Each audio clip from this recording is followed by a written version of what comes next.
front. And again, we heard from Carl Edwards, we heard from Kevin Harvick. We talked about it before the race, how important pit stops and being mistake-free would be to this thing. Oh, it's everything in the world. Pits are so tight, the track is so short. You got to be efficient in the pits if you're going to stay up front. Really hard to overcome, but if anybody can do it, Kyle Busch can do it. It's got time, not quite to halfway as we go racing. And another little 3-wide shot at this one into turn 1. That's Allgaier down low. All the way on the apron getting in the corner. Their teammates, they're racing each other hard, though. Look out. Better make sure you're clear before you squeeze Carl Edwards into that wall, too, because you go across the nose of that one and slap the wall yourself.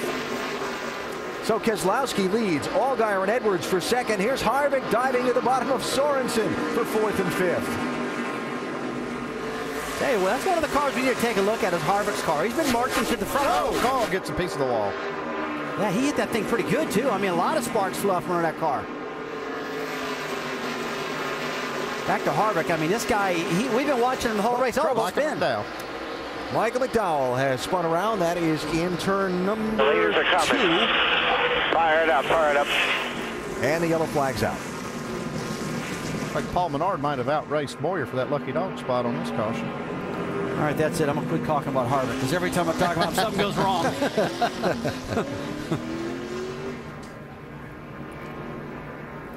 All right, let's see what happened to Michael McDowell, if we can, in the 81 car. Top of the screen. Oh, he's up out of the groove. Yo.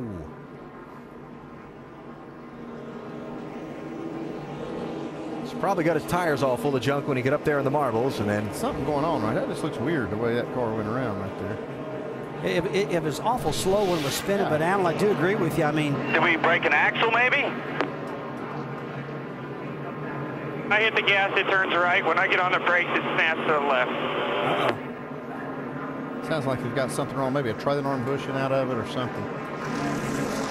All right, so they'll be bringing that 81 car to pit road to get looked after. By the way, the 98 car, Paul Menard, does get the free pass. Check the tires, and then if that ain't it, then we'll have to go to the garage and change an axle. Get ready. Come to pit road under this caution. Menard and Mike Bliss being about the only couple here to dive onto the pit lane, and Clint McDowell heading in there also.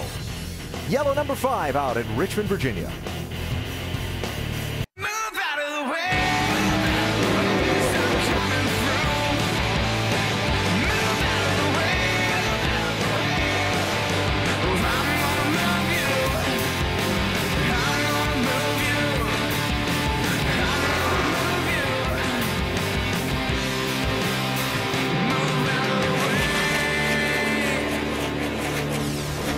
We have seen our share of sparks fly so far tonight as we come to the restart, a lap shy of halfway in Richmond. Remember the 3-wide dive bomb last time? Let's see what happens this time.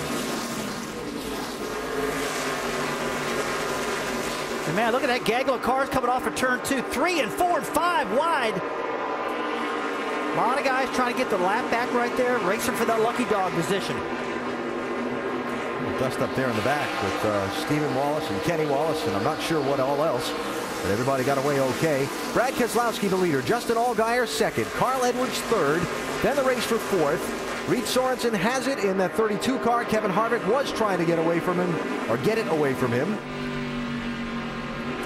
Harvick just a minute ago talking about Justin Allgaier on his radio under the caution.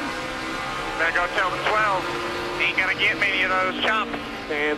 Matter of fact, that might have been the last one. He can buy fenders just like he can buy sponsors. Now, memory serves me correct. Kevin Harvick, Sprint Cup sponsor this year, moving to the team of that 12 car next year on the Sprint Cup side. I don't know if there's a little current events reference or not in there. Kind of sounded like. Don't want to be reading into things too much. I'll help you read into it. You're exactly right what he saw. He is bitter about that sponsor going over to Penske. I talked to him yesterday, or today. He's not happy about it. See, working the bottom of that racetrack. Harvick's car looks good down there. Reed Sorensen is stuck to the top of the track, but don't look now. Kyle Busch, he's trying to get back to the front. A little trouble for Trevor Bayne. Shuffled up to the outside of a 3-wide here after losing some spots in 3 and 4. Ooh, that's close. goodness, this is all going on from 18th place back. Boyer in that 21 is 18th. It looks like Trevor Bayne's got some damage on the right front fender, which is not going to help that car. Whoa, Clint Boyer gets in the back of him. Speaking of move out of the way. Boy, you can just feel the aggression right now. Well, these cars are all racing for that spot. That lucky dark spot. All right, so now we're getting the explanation of why Boyer moved him out of the way. There we go. Point, counterpoint. Boyer running an 18th spot, Bayne back to 22nd after that little exchange.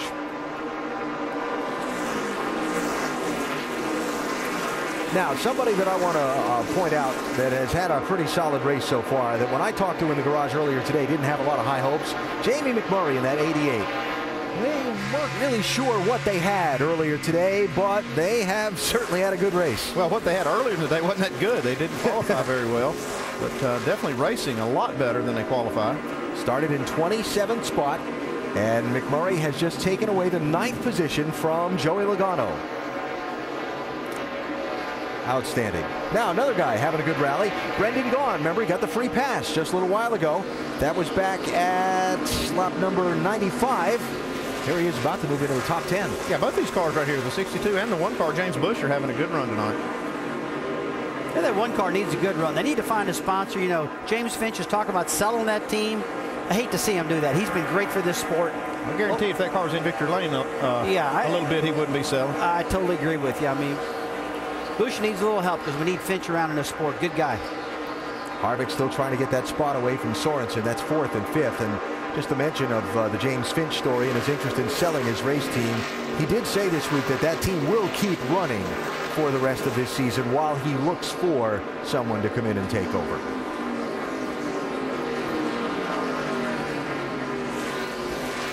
You can see now just Kyle Busch running behind Kevin Harvick and Reed Sorensen, how hard it is to overcome just a little hiccup on pit road. We saw this, he dropped lug nuts on the left rear, and it's just tough to make these spots up at Richmond. Even though, like I say, you can see him running side by side, and it's got great side-by-side racing here. It's just so hard to make that pass and complete it. I totally agree. I mean, look how rough it is for Harvick and the 32 of Reed Sorensen. I mean, Reed up there in the top of the racetrack. Kevin can't get going where he wants to. He spins the tires right there, getting up off the corner because he cannot let that car run up high.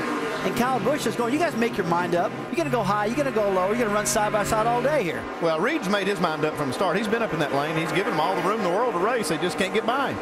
And Kyle trying to find who can clear the other one so they can move on, because at this point, maybe he feels like they're holding him up. So Harvick gets through. Now we'll see if Kyle can get around Sorensen. So Harvick up to 4th, and Kyle to try and pass Sorensen for 5th.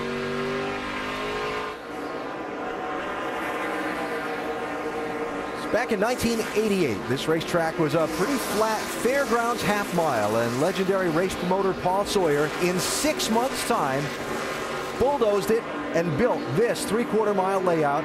And right from the start, we've seen that kind of side-by-side racing that we're seeing tonight. It's just a place the drivers love, the fans love. It can be a little frustrating trying to clear somebody, but that's because the inside lane and outside lane are so equal. And that's what you want at a racetrack, right? 2 raceable grooves. Yeah, we left this track, and the old fairgrounds track was just it really was rough. I mean, it was one of those real narrow, really hard place to race too. But when we came back here, it was just a show place of a racetrack. Almost, to me, the perfect racetrack. And who would ever believe that Sawyer would have had the vision to build a track this shape and create side-by-side racing like you're seeing right between the 32 car Kevin Harvick and now Kyle Busch and the whole field all night long. This track is notorious for putting great racing on, and a lot of guys, when you talk to them, they say, what's your favorite track? And they go, oh, Richmond. If you're going to build a track, what would it be like? And they go, Richmond. Yeah, you got to hand it to Paul Sawyer. He was real visionary. First race held on this configuration, a nationwide series race. Who won it? Harry Gant. Very good. How'd I do? Very well, thank you. Who's hit the wall? Who was the first one to hit the wall? Me. Andy Petrie. That night. I had a pretty good wreck that first night, too. I remember landing on the roof of Jeff Bodine going into turn 1 that inaugural race. What was that hot that night?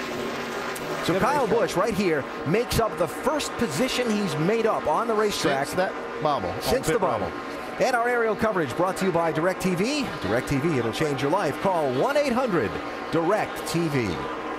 So Kyle Busch finally up to 5th. Sorensen under challenge there for Matt Kenseth for 6th. Yeah, it's lap 98 when they made that pit stop. It's lap 143 now. That's just how long it took.